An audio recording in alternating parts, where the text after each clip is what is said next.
Oh, wow, baby. Oh, look at you there. You're surfing, flipping, whatever the word, YouTube, looking for reviews. And you stumbled upon the Clark the Shark show, baby. The most fabulous show on the internet ever in the history of mankind. I'm not kidding. Clark the Shark, 1-800-449-8255 from the fabulous golden EIB Sharkraphone, where today, baby, it's a Maiden raphone. Put them in the Iron Maiden. Excellent. Execute them. Bogus. Iron Maiden from England. Oh, what a band. What a first debut album. 1980. Probably recorded in 79. For some reason, I always think of 1979 when I think of Iron Maiden. But of course, they were probably just playing kick-ass shows all over England in clubs before they got signed. You know, they were amazing. But yeah, man, Iron Maiden really isn't a band. It's just Steve Harris, the bass player, whoever he can get in the band, and Rod Smallwood, the manager. It is a band, you know, but just incredible members quit this band. This heavy metal, hard rocking. Almost in this phase, in this early era, they were like punk. Now, you know, let's frame this review, if we will. Paul Di'Anno, the original singer, or I don't know if he's the original, but when they started doing albums on major labels, of course, Paul Di'Anno, the first two Iron Maiden albums are amazing, and it's mainly because of Paul Di'Anno. They're all great, of course. Steve Harris, legendary bass, and everyone's great, man. I love Clive Burr, and they had a different guitar player on this album before Adrian Smith. And of course, for the longest time, I knew Iron Maiden as a five-piece band with Adrian Smith on guitar and Dave Murray. But they added some guy named Yannick Gers. Somewhere along the road of Iron Maiden, Yannick Gers joined the band, and I'm like, who's this guy? You know, I got out of Maiden long ago, long before 1992 when Bruce quit. I was already well out of Maiden, probably by 1986 or 87, when they started doing keyboards. That one album, Somewhere in Time, it's all right, you know, but for me, Clark the Shark, Iron Maiden is not a keyboard band. I don't know, man. I love keyboards too. You know me, Clark the Shark. It's gotta have keyboards. Later on, anyway, you know, in the Greenhouse Effect, or, you know, The Who, or the bands I love, you know, or the bands I copy. I love keyboards, but not with Iron Maiden.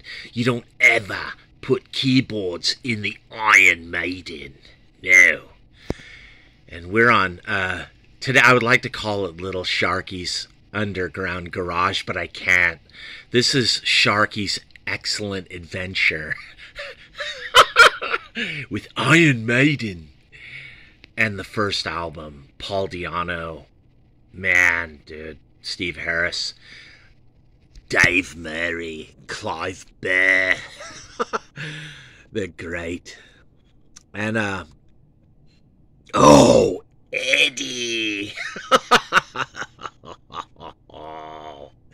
So evil. Maiden should get all 5 stars.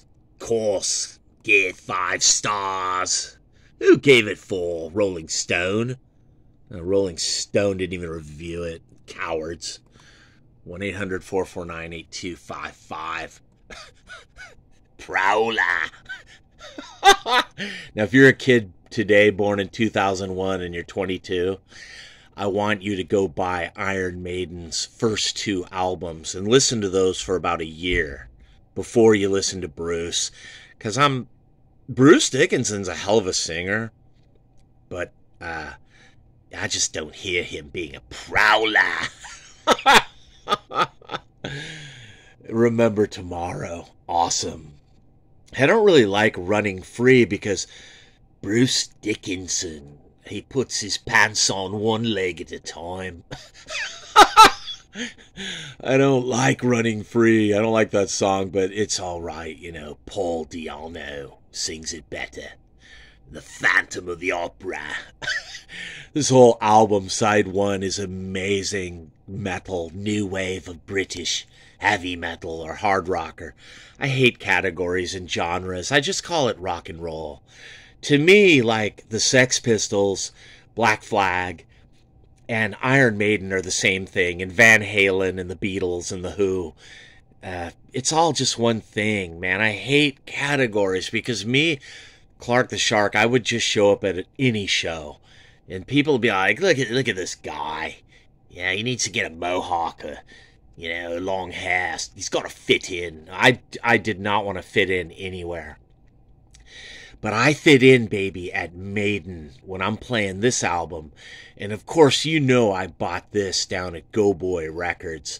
A really scratchy vinyl. But I loved it, man. I had a really good needle record player where I could play Prowler. And I want people from today in 2023 to buy this album for side 1 because it's so good. I love side 1 of the debut of Iron Maiden. They just knock you out with these 4 songs, man. They knock you out, baby. They're like, we're gonna be really good, but we're already good. At 1-800-449-8255 on the Clark the Shark Show, the Iron Maiden debut album. Of course, the instrumental Transylvania. All the songs are like you're going to, dude, you're just going to some place, like a strange world. And you might even see Charlotte, the harlot. And of course, the title track, Iron Maiden, is awesome. Track number 8, love it. Love this album, you guys. I want people born in the 1990s, you know, if you're born 1990, 91, 92, 93, or 2003, 2004, and you're 19, you're curious about good metal, well, you're going to hear it, baby, because you're going to go buy some Iron Maiden debut album on Amazon, iTunes, Spotify, everywhere. I want you to buy it, man. Buy it. Buy it. Oh, the North American edition has Sanctuary. It's all awesome, you guys. Strange World's fucking killer. Of course, Iron Maiden, gonna get ya. Then there's like bonus tracks and remixes and, oh, you know, B-sides. Drifter Live. The second Maiden album with Paul Di'Anno is amazing. Amazing, amazing, dude. Amazing. Clive Burr, the drummer of Iron Maiden, one of Clark the Shark's favorite drummers, you guys. He's incredible. Why did Clive Burr leave Iron Maiden? I'm really bummed out about that. But Dennis Stratton, the guitar player here, he got into some beefs, you know, with Steve Harris and Rod Smallwood, the manager. You know, Dennis Stratton, I don't know much about him, but I know he played in a bunch of metal and hard rock and stuff after Iron Maiden. And he's probably bummed out because he didn't know at the time how big Maiden was going to be, you know. But the biggest tragedy here is Paul Di'Anno. Amazing lead vocalist. I love Paul Di'Anno, you guys. Paul Di'Anno and Clive Burr, to me, are Iron Maiden on these first two albums. Even though we all know Steve Harris is amazing, great on bass. Just the greatest heavy metal, hard rock bassist. He's like John Entwistle, John Paul Jones, and but better than both or something. He's incredible. Steve Harris. And of course, Dave Murray is so... I don't want to say he's underrated because everyone knows Dave Murray is incredible on guitar. And so is Adrian Smith, and so is Onic Gears at 1-800-449-8255, The Clark the Shark Show. But of course, this album, I want you to buy it. I really do. Just for this guy, Eddie. Buy Iron Maiden and get into metal. I mean, get into punk rock, you guys. Get into all kinds of killer shit. Whatever Clark the Shark tells you to get into, man. But, you know, get into the 60s underground. You know, you love little Sharkies. Underground garage. But for me, 1980. It's got to have some Iron Maiden with Eddie. Because this album is so evil. The guitars are turned down. I don't know if they're tuned down. I can't see Steve Harris. Harry would never tune down his bass. Never. And Dave Murray. You know, when the interplay, when Adrian Smith joins Iron Maiden, they get incredible for all those albums. Whether you love or hate Bruce Dickinson, I mean, Bruce is rad. He's a great singer. He's kind of funny, but there's just something about him that we don't like. And me, Clark the Shark, I'm the same way. A lot of people in the South Bay are like, you know, Clark the Shark's funny. He's so cute. He's like a little cuddly. But we hate him. We just can't stand Clark the Shark at 1-800-449-8255. We just don't like him. We don't want him around. And whenever Clark the Shark comes around, it's such a drag. You know, the whole room gets darker. He doesn't light up a room, people. Clark the Shark doesn't do that. And neither does he. Eddie. With Iron Maiden debut album. Let me tell you, the next album, which I will be reviewing, you guys, is better. And it's still got Paul Di'Anno. Just incredible guy wearing a bullet belt, tight leather pants. And yet he comes off kind of almost punk, like he's Sid Vicious. But he's very metal. Very, very metal. Put him in the Iron Maiden. Oh, dude. Paul Di'Anno is amazing. The first albums by Maiden are the greatest. These albums are such incredible metal. Buy them, you guys, tonight. If you're watching my review here in April of 2023, then you know Clark the Shark wants you to go to Amazon, iTunes, Spotify, and buy some Iron Maiden. Go see these guys live still if you can. They're getting old. I don't think they're going to be playing much more. I mean, who knows? It seems like Iron Maiden just never stop. They're always on tour. And I missed their show recently in Orange County, here in LA or whatever.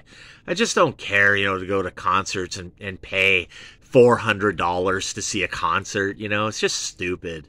I don't want to do it, you know, and I rarely go to shows. And when I say I check something out, I mean I'm on YouTube, you know, checking it out. I'm not going to go pay, I don't even want to pay $80 or, you know, to see a band. I don't want to pay $100. I can go play my drums or go play my guitar for free, or maybe it's not free, but it's a lot cheaper than going and seeing Eddie and Iron Maiden for $400 at the Staples Center or Anaheim Honda Center or San Diego. I did see these guys in 2000 in San Diego Sports Arena, and there was nobody there, you guys. Bruce Dickinson's first tour back with Iron Maiden, Brave New World tour, and it was incredible. I saw it way up close. Me and Metal Jimmy, we were way up there, man. And Metal Jimmy had a wig on. It was so funny out in the crowd. Me and my wife, at first we were up in some nosebleeds, and then we moved down because the security would just, nobody cared. We just went right down, and I was in the front row. And for a while, I was in the floor on the front row, just watching Steve Harris and Bruce Dickinson just rocking. Dave Murray, all of them, man. I saw Yannick Gears. Yannick Gears. I don't even know who Yannick Gears is at 1-800-449-8255, the Clark the Shark Show, from the golden EIB Sharkerphone. That's right. The Wolfman Jack on Crack Baby, Iron Maiden, debut album, Buy It. And let me tell you, I saw Peace of Mind, 1983. And I saw all these shows. Rhyme of the Ancient Mariner. I saw Maiden in like Power Slave tour. I think I've only seen Maiden like 5 times live, you guys. But let me tell you, for Clark the Shark, that's nothing. I'm still really an Iron Maiden novice. I'm just a rookie. My first tour was 1983, Peace of Mind. It was incredible. It had a killer-ass stage. But after that, you know, Rhyme of the Ancient Mariner, like Power Slave stage at Long Beach Arena was just incredible. And I actually walked out of their gig in 1987 or 88, I forget, on that tour for... oh, dude, what's that fucking album? The one with the keyboards, Somewhere in Time, where Eddie's like the Terminator. Eddie's a Terminator somewhere in time. I didn't like that gig, and I didn't see the whole gig. I actually left Iron Maiden. I don't remember what happened, but I'm out of here. And I left Judas Priest. I went and saw Slayer open for Priest in like 1988, and we bailed. We never even saw Priest. Dude, it was so funny. You know, like I mean, I love Halford, but I wasn't gonna, you know, after seeing Slayer, I saw Slayer like 5-6 times in the 80s, and I was not gonna watch Judas Priest after that. No way. But had it been Iron Maiden and Eddie, you know, Clark the Shark would never, never, never leave an early Iron Maiden show where there's no keyboards. Not that guy. Eddie. Iron Maiden. Go buy this album, man. Incredible new wave of British metal. I love the late 70s. I love the punk. I love the metal. I love it all. You know Clark the Shark loves it at 1-800-449-8255. Go buy this album. Buy both Paul Di'Anno albums. And if you see Paul Di'Anno, man, say, hey, get back with all the Maiden guys. I would love to see... I mean, I know they're going to never have an Iron Maiden union like Yes, you know, like John Anderson and Steve Howe. They're never going to have Bruce Dickinson on stage with Paul Di'Anno. But I would still love to see Paul Di'Anno with all the other Iron Maiden rejects and cast-offs. All the Maiden castaways. And I think they even did it a few times. There's been Iron Maiden tours where it's not Iron Maiden, it's like a celebration of all the Iron Maiden cast-offs. That's killer, dude. I didn't see that either, but man, Paul Di'Anno now is just kind of this lame, like, hip-hopper, like, new metal, or I don't like it, but Paul Di'Anno back in the days with Eddie and Maiden. It was incredible. The number of the beast. Maiden. Iron Maiden and this guy.